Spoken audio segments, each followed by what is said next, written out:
మాట్లాడవలసిందిగా మనవి చేస్తున్నాం.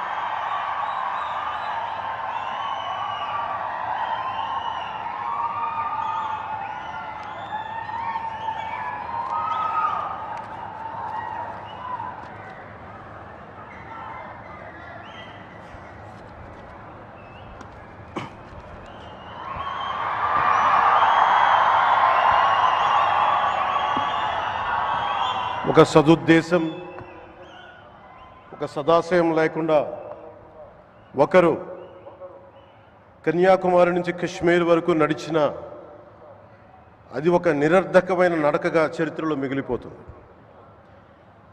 కానీ ఒక సదాశయంతో, ఒక సత్సంకల్పంతో ఇంకొకరు కన్యాకుమారి నుంచి కశ్మీర్ వరకు ప్రజలందరితో మమేకమై వారందరినీ ఏకతాటిపైన నడిపిస్తే అది ఆత్మనిర్భర భారత్ అవుతుంది.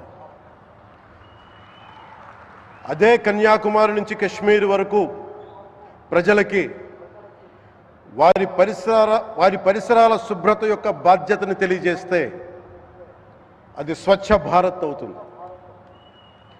అదే కన్యాకుమారి నుంచి కశ్మీర్ వరకు ప్రజల గుండెల్లో దేశభక్తి, ధైర్య సాహసాలతో నింపితే అది పటిష్టమైన, బలిష్టమైన భారతం అవుతుంది. అది ఒక రోజున అఖండ భారతం అయి తీరుతుంది.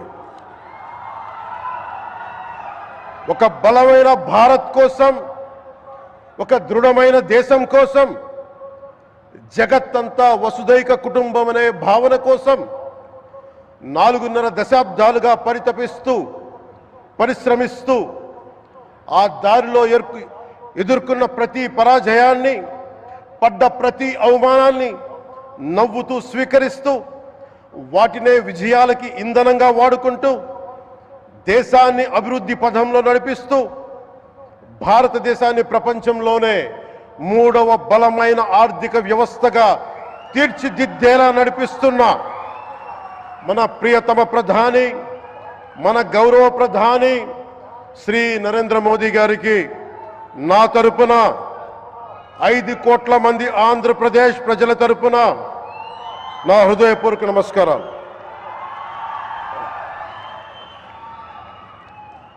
విద్యార్థి నాయకుడిగా రాజకీయాల్లో ప్రవేశించి రెవెన్యూ మంత్రిగా, ఆర్థిక మంత్రిగా మొదలై తెలుగుదేశంకి రథసారథి అయి 4వసారి ముఖ్యమంత్రి అయి తెలుగు ప్రజల్ని అభివృద్ధి పదంలో నడిపిస్తున్న దార్శనికులు, రాజకీయ ఉద్దండులు గౌరవ ముఖ్యమంత్రి శ్రీ నారా చంద్రబాబు నాయుడు గారికి నా హృదయపూర్వక నమస్కారాలు.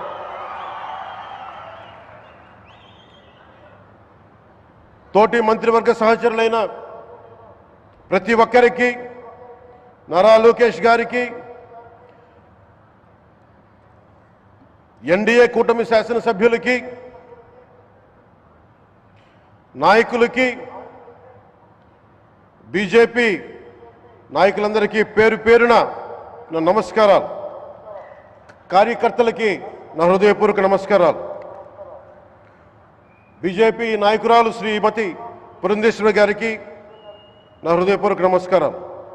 మా ఎన్డీఏ కూటమికి 164 అసెంబ్లీ స్థానాలు, 21 మంది పార్లమెంట్ సభ్యులనిచ్చి మమ్మల్ని వారి విలువైన ఓటుతో వేసి గెలిచిన ప్రతి ఒక్కరికి ఆడపడుచులకి, అక్క చెల్లెళ్ళకి, పెద్దలకి, పిన్నలకి, యువతులకి, యువకులకి పేరు పేరున నా హృదయపూర్వక నమస్కారాలు. ప్రజలు ఎన్డీఏ ప్రభుత్వాన్ని నమ్మారు, నిలబడ్డారు. అలా నిలబడినందుకే ఈ రోజున మన గౌరవ ప్రధానమంత్రి గారి సారథ్యంలో ఈ ప్రారంభోత్సవాలు కానీ, శంకుస్థాపనలు కానీ, అది దక్షిణ కోస్తా రైల్వే జోన్ కావచ్చు, కృష్ణపట్నం ఇండస్ట్రియల్ పార్క్ కానీ, గ్రీన్ హైడ్రోజన్ హబ్ కానీ, అనకాపల్లి బల్క్ డ్రగ్ పార్క్ కావచ్చు, 6 కొత్త రైల్వే ప్రాజెక్టులు కావచ్చు, వీటన్నిటిని వచ్చే పెట్టుబడి దాదాపు 2,10,000 కోట్ల రూపాయల పెట్టుబడులు, 7.5 లక్షల మందికి ఉపాధి అవకాశాలు. అవినీతితో కూరుకుపోయి ఉపాధి అవకాశాలు లేక, ఉద్యోగ అవకాశాలు లేక విలవిల్లాడుతున్న సమయంలో మీరు నిలబడ్డారు. అందుకే ఈ రోజున ఈ 2 లక్షల పైచిలుకు పెట్టుబడితో 7.5 లక్షల ఉపాధి అవకాశాలు లభించి మనందరికీ ఇచ్చినందుకు మనస్ఫూర్తిగా ప్రధానమంత్రి శ్రీ నరేంద్ర మోదీ గారికి చేతులెత్తి నమస్కరిస్తున్నాం. ఇవి కాకుండా కొత్త హైవేల నిర్మాణం, విస్తరణ, అలాగే అమరావతి రాజధానికి పెట్టుబడులు, పోలవరంకి నిధులు, 15th ఫైనాన్స్ కమిషన్ నిధులు కానీ, జల్ జీవన్ మిషన్ కోసం ప్రతి ఇంటికి నీరు, రక్షిత మంచినీరు రావాలి ఆయన ఆకాంక్ష, ఆయన ఆశయం. మనకు గంట కాదు 24 గంటలు రావాలని పడ్డ తపన ప్రధానమంత్రి గారిది. వీటన్నిటికీ చేయగలుగుతున్నాం, ముందు ప్రారంభించామంటే మీరు మా మీద పెట్టిన భరోసా, మా మీద పెట్టిన నమ్మకం, గౌరవ ప్రధానమంత్రి గారి మీద మీరు చూపించిన నమ్మకం. ఈ రోజున అది 2 లక్షల పైచిలకు పెట్టుబడులుగా ఇక్కడికి వచ్చింది. ఎక్కడో మన మారుమూల గ్రామాల్లో 70 సంవత్సరాల పాలనలో గ్రామాలకి రోడ్డు లేదు. ప్రధానమంత్రి సడక్ యోజన కింద ఈ రోజున మనం మారుమూల గిరిజన గ్రామాల్లో కూడా రోడ్లు వేయగలుగుతున్నామంటే దానికి ముందుండి మాకు వెన్నుతట్టి మాకు నిధులు సమకూరుస్తుంది నరేంద్ర మోదీ గారు. భారతం అభివృద్ధి పదంలో ఎందుకు చేశారు ఇవన్నీ అంటే, భారతదేశం అన్ని రాజ్యాలు, అన్ని రాష్ట్రాలు ఏ ఒక్కరు కూడా అభివృద్ధిలో వెనకపడకూడదు.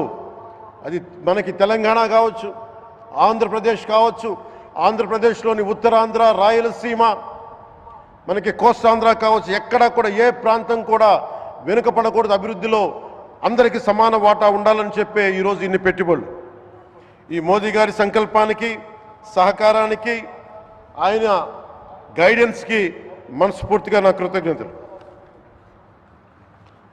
5 ఏళ్ల అవినీతి, అరాచక పాలనలో ఆంధ్రప్రదేశ్ అంధకారంలో కూరుకుపోయినప్పుడు ఆ రోజున మన ముందుకొచ్చి మేము ఎన్డీఏ కూటమితో మనం నిలబెడదాం, ఆంధ్రప్రదేశ్ ప్రజల ఆకాంక్షలు నిలబెడదాం, అభివృద్ధి పదంలో నడిపిద్దామని చెప్పి ఆ రోజు ఆశాజ్యోతిలో నిలబడ్డారు.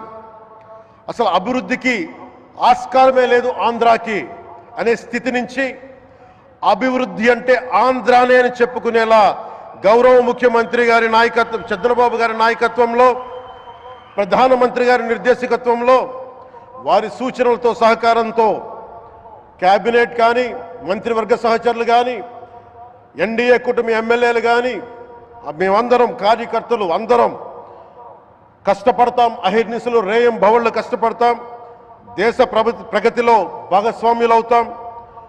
మేము ప్రధానమంత్రి గారికి అండగా ఉంటామని తెలియజేసుకుంటూ, ఆంధ్రప్రదేశ్లో ఉన్న ఆంధ్రాకి వెలుగుతో నింపుతున్న మీ నిండు హృదయానికి నా హృదయపూర్వక కృతజ్ఞతలు తెలియజేసుకుంటున్నాను.